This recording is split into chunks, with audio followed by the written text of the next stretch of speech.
സ്ലിമ്മായ ഒരു ഫോൺ ഇത്രയും 4.3 mm അത്രയും സ്ലിമ്മായ ഒരു ഫോൺ നമ്മുടെ കയ്യിലിരിക്കുകയാണ്. ഈ ഫോണിനെ നിങ്ങൾക്ക് വേണമെങ്കിൽ മടക്കുമ്പോൾ ഇതൊരു നോർമൽ ഫോണിൻ്റെ അത്രയും കട്ടിയിലേക്ക് വരും. അതായത് ഞാനിപ്പോൾ ഇതൊരു സാധാരണ ഫോണാണ്. ഈ ഒരു ഫോണിലേക്ക് നമ്മൾ ഇങ്ങനെ ചേർത്ത് പിടിച്ച് നോക്കിക്കഴിഞ്ഞാൽ ഏകദേശം ആ ഒരു ഫോണിൻ്റെ അത്രയും തന്നെ തിക്നെസ്സേ ഈ ഫോൾഡ് ഫോണിനേ ഉള്ളൂ. അത്രയും സ്ലിം ആയിട്ടാണ് ഈ ഒരു ഫോൾഡിനെ ഇത്തവണ വിവോ ഡിസൈൻ ചെയ്തിരിക്കുന്നത്. വിവോയുടെ ഫോൾഡാണ് വിവോ എക്സ് ഫോൾഡ് 5. ഇതേപോലെ സ്ലിമായ ഒരു ഫോണിന് കഴിഞ്ഞ ദിവസം നമ്മൾ പരിചയപ്പെടുത്തിയിട്ടുണ്ടായിരുന്നു. പക്ഷേ ഇത് വന്നിട്ട് കുറച്ചുകൂടി നെക്സ്റ്റ് ലെവലാണ്. കാരണം ഇത്രയും സ്ലിമായ ഡിസൈനിൽ 6000 mAh ബിഗർ ബാറ്ററി ഉണ്ട്. വിവോയുടെ ക്യാമറ സെറ്റപ്പിനെ കുറിച്ച് നമുക്കറിയാം. ആ ഫ്ലാഗ്ഷിപ്പ് ലെവൽ ക്യാമറ സെറ്റപ്പ് ഇതിനകത്ത് വരുന്നുണ്ട്. സോ ഇതൊരു നെക്സ്റ്റ് ലെവൽ ഐറ്റം ആണ്. സോ എങ്ങനെയുണ്ട് ഈ ഫോൺ എന്നുള്ള കാര്യം ചെറുതായിട്ടൊന്ന് അൺബോക്സിംഗ് ഇനീഷ്യൽ ഇംപ്രഷൻ നമുക്ക് ഇപ്പോൾ എടുത്ത് കളയാം. സോ ആദ്യം തന്നെ ബോക്സിനകത്ത് ഈ ഫോൺ തന്നെയാണ് ഉണ്ടായിരുന്നത്. ഓൾറെഡി ഞാൻ അൺബോക്സ് ചെയ്ത് കയ്യിലെടുത്ത് ഉപയോഗിച്ച് കഴിഞ്ഞു. അതുകൂടാതെ ബോക്സിനകത്ത് ചാർജർ, ചാർജിങ് കേബിൾ, അതേപോലെ ഡോക്യുമെൻറ്റേഷൻസ്, സിം ടൂള് അങ്ങനെയുള്ള കാര്യങ്ങളൊക്കെ ഉണ്ട്. അതുകൂടാതെ നല്ല ഒന്നാം തരം ഒരു കേസ് ഇരിക്കുന്നുണ്ട്. കേസ് അത്യാവശ്യം നല്ല രസമായിട്ടുണ്ട് കാണാൻ. സോ അപ്പോൾ അത്രയും കാര്യങ്ങളാണ് ബോക്സിനകത്ത് ഉണ്ടായിരുന്നത്. അപ്പോൾ ഇതാണ് വിവോ എക്സ് ഫോൾഡ് 5 എന്ന് പറയുന്ന ഏറ്റവും പുതിയ വിവോയുടെ സ്ലിമ്മായ ഒരു ഫോൾഡ് ഫോൺ. ഇതിൻ്റെ കളർ എന്ന് വെച്ചുകഴിഞ്ഞാൽ ഒരു പ്രീമിയം ടൈറ്റാനിയം കളറാണ് വന്നിരിക്കുന്നത്. നല്ല ടൈറ്റാനിയം ഗ്രേ കളറാണ്. അതിൻ്റെ ഒപ്പം തന്നെ ഞാൻ പറഞ്ഞ പോലെ 4.3 mm ആണ് ഇതിൻ്റെ തിക്നെസ് വരുന്നുള്ളൂ. ഒരു ഓപ്പണായി നിൽക്കുന്ന സമയത്ത് 4.3 mm ഉള്ളൂ. ഇനി നമ്മളിത് മടക്കി കഴിഞ്ഞാൽ 9.2 mm വരുന്നുള്ളൂ. ടോട്ടൽ വെയിറ്റും 217 ഗ്രാം മാത്രമേ ഉള്ളൂ. ഇതൊന്നും ഒരു ഓവർ വെയിറ്റേ അല്ല, ഒരു ഡീസൻ്റ് ആയിട്ടുള്ള ഫ്ലാഗ്ഷിപ്പ് ഫോണിൻ്റെ വെയിറ്റ് ആണ്. അത് ഒരു ഫോൾഡ് ഫോണിൽ കൊണ്ടുവന്നിരിക്കുകയാണ്. ഡ്യൂറബിലിറ്റി നോക്കുകയാണെങ്കിൽ ഫ്രണ്ടിൽ 2nd ജനറേഷൻ ആർമർ ഗ്ലാസ് ആണ് വരുന്നത്. ബാക്കിൽ ഗ്ലാസ് ഫൈബർ ഡിസൈൻ ആണ് വരുന്നത്. മിഡിലിൽ അലുമിനിയം അലോയ് ഫ്രെയിമും കാര്യങ്ങളൊക്കെയാണ്. പിന്നെ IP-X899+, പിന്നെ IP5X തുടങ്ങിയ വാട്ടർ റേറ്റിങ്ങുകളെല്ലാം വരുന്നുണ്ട്. പിന്നെ സൈഡ് മൗണ്ടഡ് ആയിട്ടുള്ള ഫിംഗർ പ്രിന്റ് സെൻസറും കാര്യങ്ങളൊക്കെയാണ് വരുന്നത്. പിന്നെ ഡിസൈനിൽ ഒരു പ്രത്യേകത നിങ്ങൾ ശ്രദ്ധിച്ചറിയാം, ചാർജിങ് പോർട്ട് വളരെ സൈഡിലാണ്. കഷ്ടപ്പെട്ടാണ് അതിൻ്റെ പൊസിഷൻ കണ്ടെത്തിയിരിക്കുന്നത് നമുക്ക് കാണാം. അത്രയും സ്ലിം ആക്കാനുള്ള ശ്രമമാണ് നടത്തിയിരിക്കുന്നത്. ഇനിയും ഇത് സ്ലിം ആക്കി കഴിഞ്ഞാൽ ചാർജിങ് പോർട്ടൊക്കെ എടുത്ത് കഴിഞ്ഞാൽ വയർലെസ് ചാർജിങ് വെക്കേണ്ടി വരുമല്ലേ. സോ അപ്പോൾ ഇങ്ങനെയാണ് ഈ ഒരു ഫോണിൻ്റെ ഓവറോൾ ഡിസൈൻ. പല ആംഗിളിലും നമുക്ക് വേണമെങ്കിൽ ഇതുപോലെ വെക്കാൻ സാധിക്കും. കണ്ടോ, എല്ലായിടത്തും പല ആംഗിളിലും വെക്കാൻ കഴിയുന്ന നല്ല സ്ട്രോങ് ആയ രീതിയിലുള്ള ഒരു സെറ്റപ്പാണ്. ഇതിൻ്റെ ഔട്ടർ ഡിസ്പ്ലേ നോക്കി കഴിഞ്ഞാൽ 6.53 ഇഞ്ച് വരുന്ന ഒരു കവർ ഡിസ്പ്ലേ ആണ് കൊടുത്തിരിക്കുന്നത്. AMOLED ഡിസ്പ്ലേ ആണ്. യാതൊരു വിഷയങ്ങളുമില്ല. ബ്രൈറ്റ്നസ്, ഔട്ട്ഡോർ, ഇൻഡോർ എല്ലാം നമ്മൾ കൊണ്ടുവന്ന് ഉപയോഗിച്ചു. ഒരു വിഷയമില്ല. സെറ്റ് ഡിസ്പ്ലേ ആണ്. ഇനി ഇന്നർ ഡിസ്പ്ലേ ആണെങ്കിൽ 8.03 ഇഞ്ച് വരുന്ന 2K ഡിസ്പ്ലേ ആണ്. E7 ultra vision foldable display എന്നാണ് പറയുന്നത്. AMOLED ഡിസ്പ്ലേ ആണ്. LTPO ഡിസ്പ്ലേ ആണ്. 4500 നിറ്റ്സിന്റെ ലോക്കൽ പീക്ക് ബ്രൈറ്റ്നസും കാര്യങ്ങളും വരുന്നുണ്ട്. ബ്രൈറ്റ്നസിന്റെ പോയിന്റ് ഓഫ് വ്യൂലും കാര്യങ്ങളൊന്നും ഒരു വിഷയമില്ല. അത് ഇന്നർ ഡിസ്പ്ലേ ആണെങ്കിലും ഔട്ടർ ഡിസ്പ്ലേ ആണെങ്കിലും സെറ്റപ്പ് ആണ്. യാതൊരു വിഷയമില്ല. 120 ഹെർട്സിന്റെ റിഫ്രഷ് റേറ്റും കാര്യങ്ങളുണ്ട്. യാതൊരു വിഷയങ്ങളുമില്ല.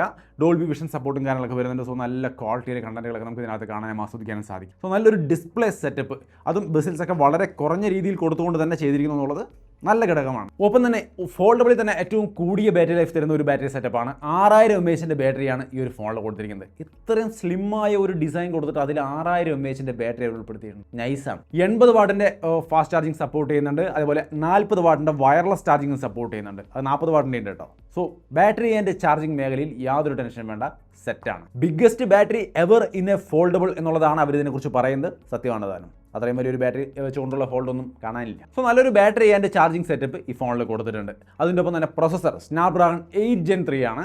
8 ഒന്നും കൊടുത്തിട്ടില്ല കേട്ടോ. ഫ്ലാഗ്ഷിപ്പ് ലെവലിൽ വരുന്നൊരു സംഭവമാണെങ്കിലും പ്രൈസ് കട്ടിങ്ങിൻ്റെ ഭാഗമായിരിക്കും 8 Gen 3 പ്രോസറാണ് കൊടുത്തിരിക്കുന്നത്. LPDDR5X റാമും UFS 4.1 സ്റ്റോറേജും ഉണ്ട്. അതിലൊന്നും കോംപ്രമൈസ് ഇല്ല. നല്ല ഡീസൻ്റ് ആയിട്ടുള്ള പെർഫോമൻസ് ഉണ്ട്. യാതൊരു വിഷയവുമില്ല. നമ്മൾ സാധാരണ യൂസിനായാലും അതല്ല ഇപ്പോൾ ഗെയിം കളിക്കാനാണെങ്കിലും ഒക്കെ നമുക്ക് ഈ ഒരു ഫോണിൽ നൈസായിട്ട് പറ്റും. അതിന് വേണ്ടുന്ന ഒരു പവർ ഇതിനുണ്ട്. ആൻറ്റിറ്റി സ്കോറൊക്കെ നോക്കിയാൽ 2.2 മില്യൺ റേഞ്ചിലുള്ള ഒരു ആൻറ്റിറ്റി സ്കോറാണ് ഇതിൽ കിട്ടുക. അതുകൊണ്ട് തന്നെ നമുക്ക് ഗെയിമിംഗ് വേണമെങ്കിൽ ചെയ്യാം. വേണമെന്നില്ല, ഫോൾഡൊക്കെ എടുത്തിട്ട് നമ്മൾ ആരെ ഗെയിം കളിക്കാൻ പോകുന്നത്. ഇനിയിപ്പോൾ വേണമെങ്കിൽ കളിക്കാം. എന്തായാലും നല്ല നൈസായിട്ടുള്ള പെർഫോമൻസ് ഉണ്ട്. വേറെ ഇഷ്യൂസ് ഒന്നും ഇതിൻ്റെ പെർഫോമൻസിൻ്റെ ഭാഗത്തില്ല. ഞാൻ ഇതിനകത്ത് BGMI കളിച്ച് നോക്കി നിങ്ങൾക്ക് ഇവിടെ കാണാം. നൈസായിട്ട് ഗെയിം കളിക്കാൻ പറ്റുന്നുണ്ട്. സോ ഇത്തിരി കൂടി വലിപ്പം കൂടിയ ഒരു ഡിസ്പ്ലേയിൽ BGMI കളിക്കാം എന്നുള്ളതൊരു അഡ്വാൻറ്റേജ് ആണ്. വേണമെങ്കിൽ എടുത്ത് ഇതുപോലെ കളിച്ച് നോക്കുക. FPS മീറ്ററും കാര്യങ്ങളൊക്കെ വരുന്നുണ്ട്. സോ നമുക്ക് അതൊക്കെ ഇട്ടുകൊണ്ട് FPS ഒക്കെ അറിഞ്ഞുകൊണ്ട് തന്നെ നൈസായിട്ട് കളിക്കാൻ വേണ്ടിയിട്ട് സാധിക്കും. സോ ഓവറോൾ വേറെ പെർഫോമൻസ് ഇഷ്യൂസ് ഒന്നും ഈ ഫോണിൽ വരുന്നില്ല. പിന്നെ ഈ ഫോണിൻ്റെ സൈഡിൽ ഒരു എക്സ്ട്രാ ബട്ടൺ കാണാം നിങ്ങൾക്ക്. ഇത് ഒരു മൾട്ടി ഫംഗ്ഷണൽ ബട്ടണാണ്. അതായത് നമുക്ക് ജസ്റ്റ് ഈ ബട്ടണിൽ ഹോൾഡ് ചെയ്താൽ ഒരു ഫംഗ്ഷൻ വർക്ക് ചെയ്യും, ഡബിൾ ടാപ്പ് ചെയ്താൽ വേറൊരു ഫംഗ്ഷൻ വർക്ക് ചെയ്യും. അങ്ങനെ രണ്ടും നമുക്ക് അത് ഇഷ്ടമുള്ള ഫംഗ്ഷൻ നമുക്ക് കൊടുക്കാം. അതായത് ഇതിനകത്ത് ക്ലിക്ക് ചെയ്ത് കഴിഞ്ഞാൽ പലതരത്തിലുള്ള ഓപ്ഷൻസ് മാറി മാറി വരുന്നുണ്ട്. ഇതിൽ നിന്ന് ഏതെങ്കിലുമൊക്കെ സെലക്ട് ചെയ്ത് നമുക്ക് എല്ലാം ഉപയോഗിക്കാം. സോ മൾട്ടി ഫംഗ്ഷണൽ ആയിട്ടുള്ള ഒരു ബട്ടണും കൊടുത്തിട്ടുണ്ട്, ഒരു എക്സ്ട്രാ ബട്ടൺ. അത് നന്നായി എന്തായാലും. ഇനി നമുക്ക് വിവോയുടെ ക്യാമറ നമുക്കറിയാം. ഫ്ലാഗ്ഷിപ്പ് ലെവലിൽ അവരുടെ ക്യാമറയെ മുട്ടാൻ പറ്റിയ ക്യാമറയൊന്നും വേറെ ഇല്ല. അത്രയും കിടിലൻ ക്യാമറ സെറ്റപ്പ് ആയിരിക്കും കൊടുക്കാറ്. ഇതിൻ്റെ തന്നെ ഒരു പ്രത്യേകത നമുക്ക് ഈ മെയിൻ ക്യാമറ സെറ്റപ്പ് കൊണ്ട് തന്നെ സെൽഫി ആയിട്ട് പിടിച്ചിട്ടൊക്കെ ഇങ്ങനെ ഫോട്ടോസൊക്കെ എടുക്കാൻ സാധിക്കും എന്നുള്ളത് നമുക്ക് അറിയാവുന്ന കാര്യമാണ്. 50 മെഗാ പിക്സലിൻ്റെ OIS മെയിൻ ക്യാമറയാണ്.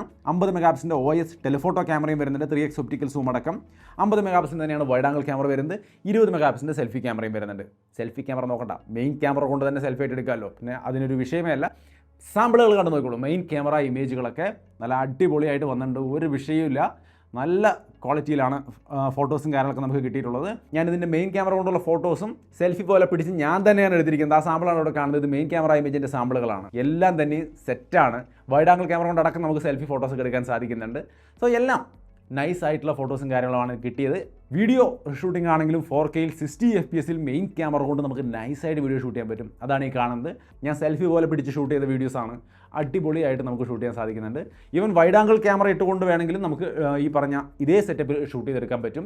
സോ വൈഡ് ആംഗിൾ ക്യാമറയിലും 60 FPS 4K നമുക്ക് ഷൂട്ട് ചെയ്യാൻ പറ്റും. പിന്നെ ഇതിൽ സ്റ്റേജ് പോർട്രേറ്റ് എന്ന് പറയുന്നൊരു സംഭവമുണ്ട്. നമ്മളൊരു ഫോട്ടോ എടുക്കുമ്പോൾ സ്റ്റേജ് ഫംഗ്ഷനൊക്കെയാണ് നമ്മൾ ഫോട്ടോ എടുക്കുന്നെങ്കിൽ അത് പ്രത്യേക രീതിയിൽ ഒപ്റ്റിമൈസ് ചെയ്ത് ഭംഗിയാക്കി തരുമെന്നാണ് പറയുന്നത്. ഇവിടെ സ്റ്റേജ് ഫംഗ്ഷൻ ഒന്നും ഇല്ലാത്തതുകൊണ്ട് ഞാനത് എടുത്തിട്ടില്ല. നിങ്ങൾക്ക് കിട്ടുമ്പോൾ നിങ്ങൾ ട്രൈ ചെയ്യുക. പിന്നെ AI ഫീച്ചേഴ്സ് അത് പിന്നെ എല്ലാ ഫോണുകളിലും ഉണ്ടായിരിക്കും. പിന്നെ ഇത്രയും വലിയൊരു ഫോൺ ഇറക്കുമ്പോൾ ഇതിൽ ഇല്ലാതിരിക്കാൻ വഴിയില്ലല്ലോ. AI ഇറേസർ, നമുക്ക് അൺവാണ്ടഡ് ഒബ്ജക്റ്റ് ഒക്കെ ഉണ്ടെങ്കിൽ ഈസി ആയിട്ട് ഇറേസ് കളയാൻ വേണ്ടുന്ന കാര്യങ്ങൾ. AI ഫോട്ടോ എൻഹാൻസ്, നമുക്ക് ഏതെങ്കിലും ഫോട്ടോ ക്വാളിറ്റി ഒക്കെ കുറവെന്ന് തോന്നിയാൽ ഫോട്ടോ എൻഹാൻസ് കൊടുത്താൽ നമുക്ക് ക്വാളിറ്റി കൂട്ടി കാണിക്കുന്ന ഒരു സംവിധാനം വരുന്നുണ്ട്. പിന്നെ AI മാജിക് മൂവ്, നമ്മളൊരു ഫോട്ടോയെ ഇമേജിനെ പേഴ്സണെ ഒന്ന് ക്ലിക്ക് ചെയ്ത് പിടിച്ചാൽ അതിന് വേണമെങ്കിൽ ആ ഫോട്ടോയിൽ വേറൊരു സൈഡിലേക്ക് നീക്കി വെച്ചാൽ AI അതിനെ കറക്റ്റ് ചെയ്ത് വൃത്തിയാക്കി തരും. അപ്പോൾ നമ്മുടെ ഒബ്ജക്റ്റുകളെ വേണമെങ്കിൽ മാറ്റി പ്ലേസ് ചെയ്യാൻ സാധിക്കും ഒരു സെയിം ഫോട്ടോയിൽ തന്നെ. പിന്നെ ഈ പറഞ്ഞത് ഫോട്ടോസിൻ്റെയും മറ്റും ഭാഗത്തും ഗാലറിയുടെ ഒക്കെ ഭാഗത്തുള്ള AI ഫീച്ചേഴ്സാണ്. ഇത് കൂടാതെ നോർമൽ AI ഫീച്ചേഴ്സ് എല്ലാം തന്നെ വരുന്നുണ്ട്. അതായത് AI മീറ്റിംഗ് അസിസ്റ്റൻറ്റ്, നമ്മളൊരു വോയിസ് റെക്കോർഡിംഗ് നടത്തുകയാണെങ്കിൽ അതിനെ ട്രാൻസ്ക്രിപ്റ്റ് ചെയ്ത് സമ്മറൈസ് ചെയ്ത് തരുന്ന പരിപാടിയൊക്കെ വരുന്നുണ്ട്. അത് വോയിസ് റെക്കോർഡറിൻ്റെ ഭാഗത്ത്. പിന്നെ ഡോക്യുമെൻറ്റ് മാസ്റ്റർ, നമുക്ക് ഡോക്യുമെൻറ്റ്സും കാര്യങ്ങളൊക്കെ ഈസി ആയിട്ട് സ്കാൻ ചെയ്തെടുക്കാൻ പറ്റുന്ന സൗകര്യം. പിന്നെ AI സ്ക്രീൻ ട്രാൻസ്ലേഷൻ, സ്ക്രീനിൽ നമ്മളിപ്പോൾ ഒരു ഹിന്ദിയിൽ എന്തെങ്കിലും കാണുകയാണെങ്കിൽ നമുക്ക് ഇംഗ്ലീഷിലേക്ക് ട്രാൻസ്ലേറ്റ് ചെയ്യണമെങ്കിൽ നമുക്ക് സൈഡ് ബാറിൽ നിന്ന് AI സ്ക്രീൻ ട്രാൻസ്ലേഷൻ എടുത്തു കഴിഞ്ഞാൽ ഈസി ആയിട്ട് ട്രാൻസ്ലേറ്റ് ചെയ്ത് കാര്യങ്ങൾ വൃത്തിയാക്കാം. പിന്നെ ലൈവ് ടെക്സ്റ്റ്, ഒരു ഫോട്ടോയിൽ എന്തെങ്കിലും ടെക്സ്റ്റ് ഉണ്ടെങ്കിൽ അതിനെ ഈസി ആയിട്ട് കോപ്പി ചെയ്തെടുക്കാൻ വേണ്ടുന്ന സൗകര്യം. പിന്നെ സ്മാർട്ട് കോൾ അസിസ്റ്റൻറ്റ്, കോളിനെ ട്രാൻസ്ലേറ്റ് ചെയ്യുന്ന സമ്മറൈസ് ചെയ്യുന്ന പരിപാടികളെല്ലാം വരുന്നുണ്ട്. പിന്നെ സർക്കിൾ ടു സെർച്ച്, ജെമിനി പോലുള്ള സംഭവങ്ങളെല്ലാം ഇതിനകത്ത്. സോ നോർമലി ഇപ്പം നമ്മൾ കണ്ടുവരുന്ന എല്ലാതരം AI ഫീച്ചേഴ്സും ഈ ഒരു ഫോൾഡ് ഫോണിനകത്തും വിവോ ഉൾപ്പെടുത്തിയിട്ടുണ്ട്. സോ നിങ്ങൾക്ക് അതൊക്കെ ഉപയോഗിക്കാം. സോ മൊത്തത്തിൽ ഈ ഒരു ഫോണിൻ്റെ ഡിസൈൻ ആയാലും ഡിസ്പ്ലേ ആയാലും പെർഫോമൻസ് ആയാലും ക്യാമറ ആയാലും ബാറ്ററി ആയാലും എല്ലാം ഒരു അത്യാവശ്യം നല്ല ലെവലിൽ കൊടുത്തിട്ടുണ്ട് എന്നുള്ളതാണ് എനിക്ക് തോന്നിയത്. അതും ഏറ്റവും സ്ലിം ആക്കിയത് കൊണ്ടുവന്നിരിക്കുന്നുള്ളത് തന്നെയാണ് ഇതിൻ്റെ ഏറ്റവും വലിയ അഡ്വാൻറ്റേജ് ആയിട്ട് എനിക്ക് തോന്നിയ ഒരു കാര്യം. സോ എന്തായാലും നിങ്ങളുടെ കാഴ്ചപ്പാട് എന്താണ്, നിങ്ങൾക്ക് ഇത് ഇഷ്ടപ്പെട്ടോ എന്നുള്ളത് തീർച്ചയായിട്ടും കമൻറ്റായിട്ട് ഷെയർ ചെയ്യാം. പിന്നെ ഈ ഫോണിൽ ബ്ലൂടൂത്ത് 5.4 ആണ് വരുന്നത്. ഒപ്പം തന്നെ ഡുവൽ സിം ആണ് സപ്പോർട്ട് ചെയ്യുന്നത്, ഡുവൽ നാനോ സിം. പിന്നെ കണക്ടിവിറ്റിയുടെ ഭാഗത്ത് ഡുവൽ സ്ക്രീൻ എൻഹാൻസ്ഡ് ആൻറ്റന വരുന്നുണ്ട്. ഹിഞ്ച് ആൻറ്റന 2.0 വരുന്നു. USB 3.2 ജനറേഷൻ 1 തന്നെ വരുന്നുണ്ട്. NFC വരുന്നുണ്ട്. സോ എല്ലാത്തരം കണക്ടിവിറ്റി സംവിധാനങ്ങളും ഉണ്ട്. കോൾ നെറ്റ്വർക്ക് അതുപോലുള്ള കാര്യങ്ങളിലൊന്നും വേറെ വിഷയമൊന്നുമില്ല. കോളൊക്കെ നമ്മൾ ചെയ്തു നോക്കി, എല്ലാം സെറ്റാണ്. ഇതുവരെ കംപ്ലൈൻറ്റുകളൊന്നും നമ്മളിതിൽ കണ്ടിട്ടില്ല. ഫണ്ട് ചോയ്സ് 15 ആണ് വരുന്നത്. 4 വർഷത്തെ ആൻഡ്രോയിഡ് അപ്ഡേറ്റും 5 വർഷത്തെ സെക്യൂരിറ്റി അപ്ഡേറ്റും കമ്പനി ഓഫർ ചെയ്യുന്നുണ്ട്. സോ ഒരു 4-5 കൊല്ലം നിങ്ങൾക്ക് കൂളായിട്ട് കൊണ്ടു നടന്ന് ഉപയോഗിക്കാൻ വേണ്ടുന്ന എല്ലാ സൗകര്യവും ഇതിനകത്തുണ്ട്. AI ഫീച്ചേഴ്സ് അടക്കമുള്ള എല്ലാ കാര്യങ്ങളും ഉണ്ട്. സോ മൊത്തത്തിൽ വിവോ X Fold 5 എന്ന് പറയുന്ന ഈ ഒരു ഫോണിലേക്ക് വരുമ്പോൾ നല്ല സ്ലീക്കായ ഡിസൈനിലുള്ള പവർഫുള്ളായ ഇൻ്റലിജൻ്റ് ആയ എല്ലാ ഫീച്ചേഴ്സും ഉള്ള നല്ല അടിപൊളി ക്യാമറയുള്ള നല്ല ബാറ്ററി ലൈഫുള്ള ഏറ്റവും ബിഗ്ഗസ്റ്റ് ബാറ്ററി ലൈഫിൻ്റെ ഫോൾഡ് എന്ന് പറയുന്ന തരത്തിലുള്ള ബാറ്ററി ലൈഫ് അടക്കം കൊടുത്തുകൊണ്ട് ചാർജിങ്ങും ഫാസ്റ്റ് ചാർജിങ്ങും വയർലെസ് ചാർജിങ് 40 വാട്ട് അടക്കം എല്ലാ സൗകര്യങ്ങളും നന്നാക്കി കൊടുത്തിട്ട് വിവോ ഈ ഒരു ഫോൺ ചെയ്ത് വെച്ചിട്ടുണ്ട്. ഒരു ഇനീഷ്യൽ ഇംപ്രഷൻ എന്ന രീതിയിൽ പറയുകയാണെങ്കിൽ തീർച്ചയായിട്ടും നന്നായിട്ട് വന്നിട്ടുണ്ട് ഇതിൻ്റെ കാര്യങ്ങൾ എന്നുള്ളതാണ് എനിക്ക് തോന്നിയത്. നിങ്ങൾക്ക് ഇഷ്ടപ്പെട്ടെങ്കിൽ തീർച്ചയായിട്ടും പരിഗണിക്കാം. പർച്ചേസ് ലിങ്ക് താഴെ ഞാൻ ഡിസ്ക്രിപ്ഷനിൽ കൊടുക്കാൻ, ചെക്ക് ചെയ്ത് നോക്കുക. ഇനി ഇതിൻ്റെ പ്രൈസ് ആൻഡ് ഓഫേഴ്സ് നോക്കി കഴിഞ്ഞാൽ 1,49,999 രൂപയാണ് ഇതിൻ്റെ പ്രൈസ് വരുന്നത്. ഫോൾഡാണ് പ്രൈസ് വരുന്നത് നമുക്കറിയാം. അതിൻ്റെ ഒപ്പം തന്നെ ഇതിന് ചില ഓഫേഴ്സ് ഒക്കെ ഉണ്ട്. അതൊക്കെ ഞാൻ ഇവിടെ സ്ക്രീനിൽ കാണിക്കുന്നുണ്ട്. 10% ക്യാഷ് ബാക്ക് ഒക്കെ കാണിക്കുന്നുണ്ട്. സോ വാങ്ങിക്കുന്നുണ്ടെങ്കിൽ ഓഫറൊക്കെ പരിഗണിച്ചുകൊണ്ട് തന്നെ വാങ്ങിക്കാൻ ശ്രമിക്കുക. സോ ഓവറോൾ നമ്മൾ അൺബോക്സ് ചെയ്ത് എടുത്ത് ഉപയോഗിച്ച് നോക്കിയപ്പോൾ തോന്നിയ കാര്യങ്ങളാണ് ഈ വീഡിയോയിൽ ഞാൻ ഷോർട്ടായിട്ടൊന്ന് ഷെയർ ചെയ്തത്. കൂടുതൽ പറഞ്ഞ് പരത്തുന്നില്ല. എന്താണ് നിങ്ങൾക്ക് തോന്നിയെന്നുള്ളത് കമൻറ്റിൽ കാണുമെന്ന് വിചാരിക്കുന്നു. വീഡിയോ ഇഷ്ടപ്പെട്ടാൽ ലൈക്ക് ചെയ്യാനും ഷെയർ ചെയ്യാനും മറക്കണ്ട. വീണ്ടും ഒരു വീഡിയോയിൽ കാണാം.